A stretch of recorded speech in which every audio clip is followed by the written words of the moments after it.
ఆధునిక ఆంధ్ర ఇతిహాసం విశ్వనాథ వేయి పడగల 3వ భాగం.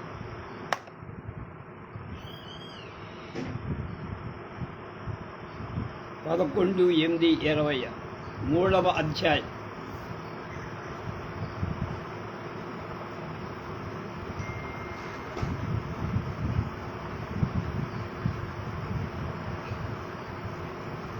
ధర్మారావు నిలబడి గణాచార్యుని చూశాడు.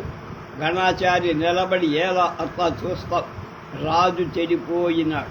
1000 శరముల నాగు రాజులు కలలో స్పృశించింది అన్న. ధర్మారావు మాట్లాడకుండా ఆలయాభిముఖుడై వెళ్ళాడు.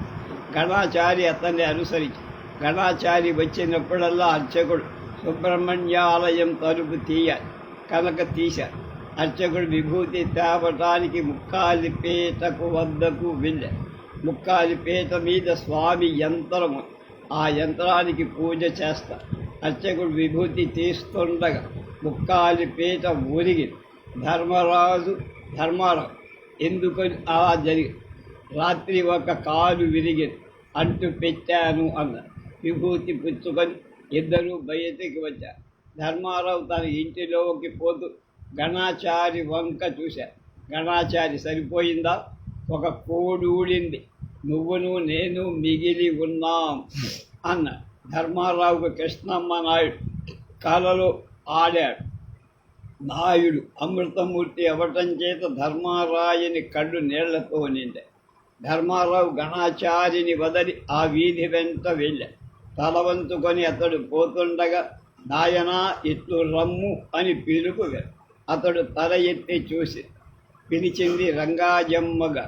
ఆమె రామేశ్వరరావు గారు పెండ్లాడిన క్షత్రియ స్త్రీ. ధర్మారావు లోపలికి వెళ్ళాడు. ఆమె చాప వేసి కూర్చోమని కూర్చున్నాడు. రంగాజమ్మకు 60 ఏళ్ళు ఉంటాయి. పసుపు పచ్చని మనిషి, ఆకర్ణాంతాలైన నేత్ర.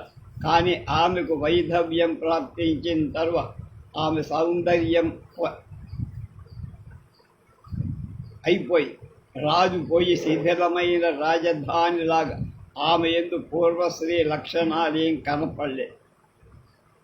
రంగాజమ్మకి ఒక కొడుకు ఉన్నాడు. ఆయన పేరు రామచంద్రరాజు. అతనికి ఇప్పుడు 30 ఏండ్ల వయసు. రామచంద్రరాజు 10 ఏళ్ల క్రితం ఎక్కడికో లేచి వెళ్ళిపోయాడు. అప్పుడు తల్లికి ఉత్తరాలు రాస్తూ ఉండే. రామేశ్వర శాస్త్రి వివాహం ఆడినప్పుడే 10 ఎకరాల రంగాజమ్మ పేర రాశాడు. ఆమెకు కానీ ఆమె సంతానం కానీ మిగిలిన ఆస్తితో పని లేదనే నియామకం మీదనే ఈ వివాహం జరిగింది. మిగిలిన వైశ్యశూద్ర స్త్రీలను కూడా అలాగే వివాహమాడి రంగాజమ్మ గారు తన 10 ఎకరాల మీద వచ్చే పంటతో సుఖంగా జీవిస్తారు. రామేశ్వర శాస్త్రి గారు కష్టకాలంలో ఉన్న రంగాజమ్మ గారు తన ఆస్తి కూడా శాస్త్రి గారిదే వాడుకోమని ఎంత చెప్పినా శాస్త్రి గారు వినరు. అప్పుడప్పుడు సాటుగా ఆమె ఉప్పు పప్పు మొదలైన వస్తువులుగా సావిత్రమ్మ గారికి పంపిస్తూనే. అది శాస్త్రి గారి కానీ ధర్మారావు కానీ తెలియదు. తెలిస్తే వారు ఊరకుండాలని సావిత్రమ్మ గారికి తెలుసు. రంగాజమ్మ గారు ధర్మారావుతో ఇదివరకెన్నడూ మాట్లాడు, కానీ తాను అంటే ఆమెకు చాలా ప్రేమ అని సావిత్రమ్మ గారి ప్రసంగం ద్వారా అతనికి తెలుసు. నేడు అకస్మాత్తుగా ఆమె తన్ను పిలవటం కూడా ఆశ్చర్యం. ధర్మారావును చూసినంతనే రంగాజమ్మ గారి తన కొడుకుని చూసినట్టు తన హృదయంలో ఉన్న ప్రేమ ఎట్లా వెళ్ళబుచ్చాలో ఆమెకు తెలియదు. అందుచేత గది గుమ్మం ఆనుకొని నిలబడ్డాడు. ధర్మారావే మాట్లాడాడు. అన్నగారి వద్ద నుండి ఏమైనా ఉత్తరం వచ్చిందా? రంగాజమ్మ గారు జవాబు, నాయనా ఉత్తరం వచ్చి నెలనాళ్ళై తూర్పు దేశంలో ఇల్లు స్థలం కొని సంచారం చేస్తున్నాడు. అది మహారాజులు ఎక్కువగా ఉన్న చోటు అని ఏవో చెప్పబోయి ఆగి ధర్మారావు వివాహమాడెనా అన్నారు. అదే నాయనా, మొదట ఎవరునూ పిల్లనివ్వటానికి సమ్మతించలే. తర్వాత ఎవరో ఒక వృద్ధుడు ధర్మశాస్త్రాలన్నీ చదివినవాడు తన మరమరాలిని ఇచ్చాడు. కానీ పిల్లవానికి ఇతడ రావాలనే ఉంది. మళ్ళా నన్ను రమ్మని వ్రాస్తున్నాడు. మీరతడికి వెళితేనే బాగుంటుంది.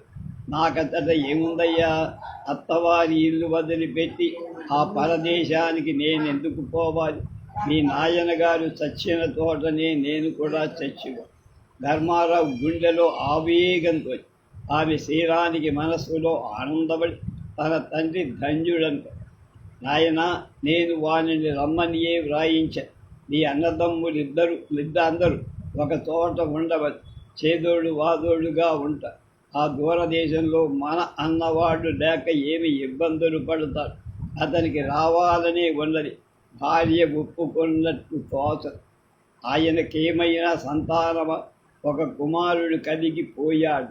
ధర్మారావు మరికొంచెం సేపు కూర్చొని, అమ్మ వచ్చేదనని సెలవు తీసుకు దాని వెంట పోతూ ఆలోచనా తరంగాలపై ఊగుతులాడుతున్నాడు. ఒక చిత్రమైన సృష్టి. ప్రేమ విచిత్రమైన. తానెవ్వరు, ఆమె. వారి అనుబంధమే చమత్కారం. అతని ఊహ తన తండ్రి వివాహం మీదకి వెళ్ళి, ఒకప్పుడు రామసుందర శాస్త్రి 25 ఏళ్ల వయస్సున్నప్పుడు తీర్థయాత్రకు పోయారు. అప్పటికి సావిత్రమ్మ గారు కాపురానికి రాల. శాస్త్రి గారు 18 ఏళ్లకు సోమన్న గారు తన 3వ పెళ్లి కూతునిచ్చి పెళ్లి చేశారు. శాస్త్రి గారికి 20 ఏళ్ళైన తండ్రి చనిపోయిన మర్నాడు మరుసటి సంవత్సరమే రంగాజమ్మ గారిని పెళ్ళారు. రంగాజమ్మ గారి తండ్రి సుక్షత్రి, వారిది గంజాం జిల్లా. శాస్త్రి గారు జమీందారు గారి పని మీద ఆ ప్రాంతానికి పోయేటప్పుడు రంగాజమ్మ గారి తండ్రి రంగరాజు గారి శాస్త్రి గారికి పరిచయం